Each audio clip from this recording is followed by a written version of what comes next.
In 1972, a study observed executives during high-stakes negotiations. The researchers expected the loudest, most assertive men to dominate. They were wrong. The people who walked away with everything barely spoke at all.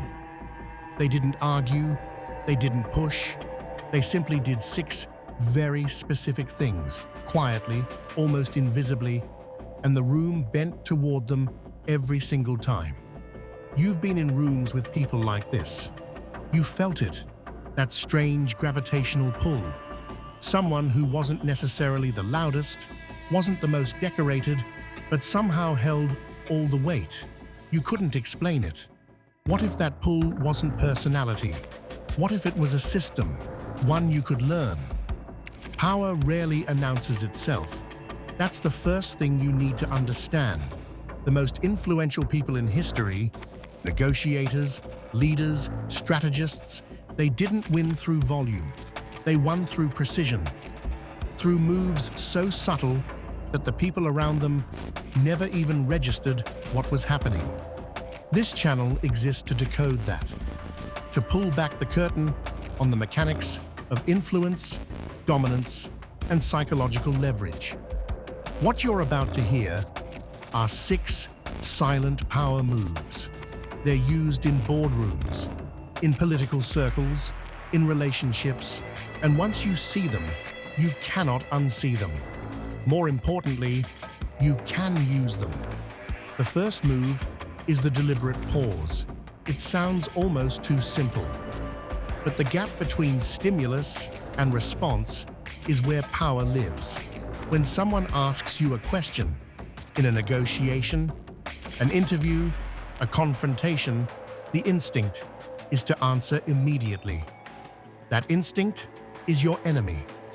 Immediate answers signal anxiety.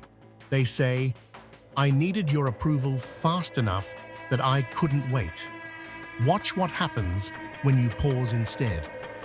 2 seconds, 3, hold eye contact, breathe. The other person starts to fill the silence. They second-guess themselves. They over-explain. They give you information you never asked for. Steve Jobs was legendary for this. In product meetings, after someone finished pitching an idea, Jobs would simply stare, say nothing. The room would grow unbearable. People would start backpedaling, revising, apologizing, all while Jobs hadn't uttered a single word. He was extracting truth without interrogating. The pause isn't passivity, it's controlled pressure.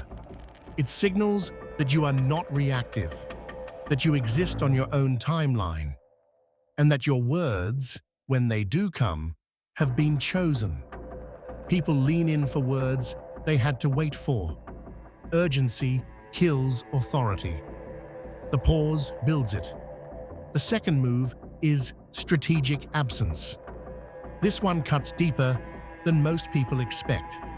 Psychologically, human beings are wired to value what is scarce. It's a cognitive bias called the scarcity heuristic. The brain automatically assigns higher value to things that are less available. This isn't theory, it's neurochemistry. When dopamine pathways anticipate a reward, the anticipation itself is more powerful than the reward. This is why absence creates desire. Not absence as neglect, absence as architecture. The most powerful people in any system are rarely the most visible. They appear selectively. Their presence means something because it isn't constant. Think of the CEO who attends one meeting a month.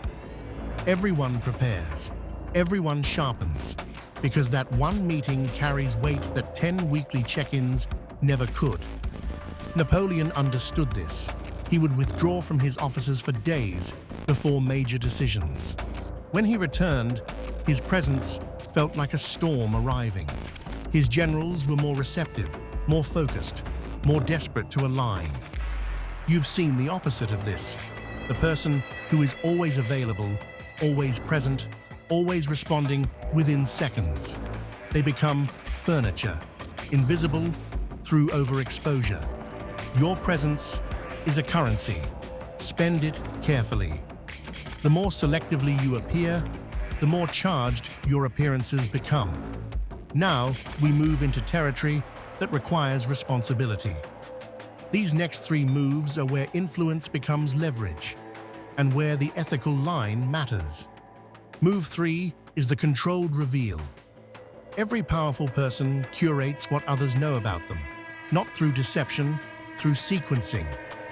You never lay all your cards out immediately. You release information in layers, at the moments that serve your position best. In negotiations, experienced strategists never open with their full capability. They let the other side feel like they're winning information. Then, at the right moment, they reveal something that reframes the entire conversation. This triggers what psychologists call cognitive reappraisal. The brain is forced to reevaluate everything it thought it knew. Move 4 is the triangulation of validation. Instead of seeking approval directly, influential people engineer situations where a third party delivers the validation for them. They let their reputation enter the room before they do. References, associations, quiet mentions from respected figures. It bypasses resistance because the source isn't themselves. Move 5 is the economy of words. The person who speaks least in a room is almost always perceived as the most thoughtful. Every word you add beyond necessity dilutes your signal. It's counterintuitive, but silence makes your statements heavier. And move 6, the one that ties all of this together, is the frame hold. You set the context of every interaction. The frame is the invisible structure through which everything is interpreted. Whoever holds the frame holds the power. You do this by asking questions rather than making statements, by defining terms before discussions begin, by choosing the environment. The frame is the game itself. Here's what I didn't tell you at the start. Those executives in the 1972 study, the ones who won every negotiation through silence and subtle moves, the researchers went back and interviewed them afterward. They asked, "Were you doing this intentionally?" Almost none of them said yes. Most described it as simply feeling comfortable in themselves, not performing, not strategizing, just settled. That's the twist. The deepest power move isn't a tactic, it's a state. The pause, the absence, the economy of words. These aren't techniques you bolt onto an anxious personality. They emerge naturally from a person who has stopped needing external validation to feel certain.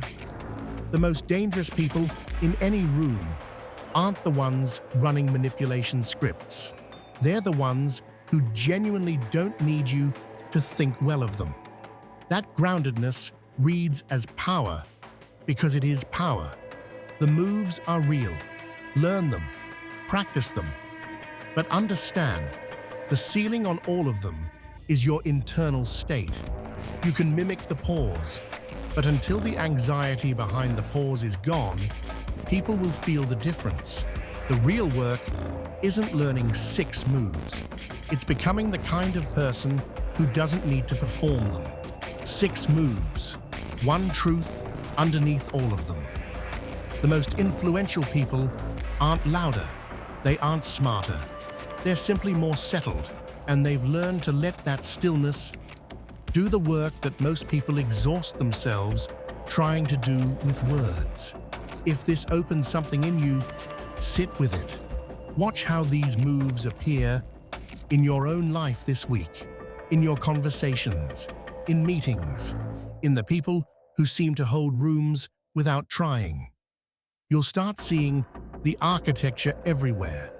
If you want to go deeper into this, into the psychology of power, influence, and the darker mechanics of human behavior, subscribe. This is where those conversations happen. Every week, one layer deeper. I'll see you in the shadows.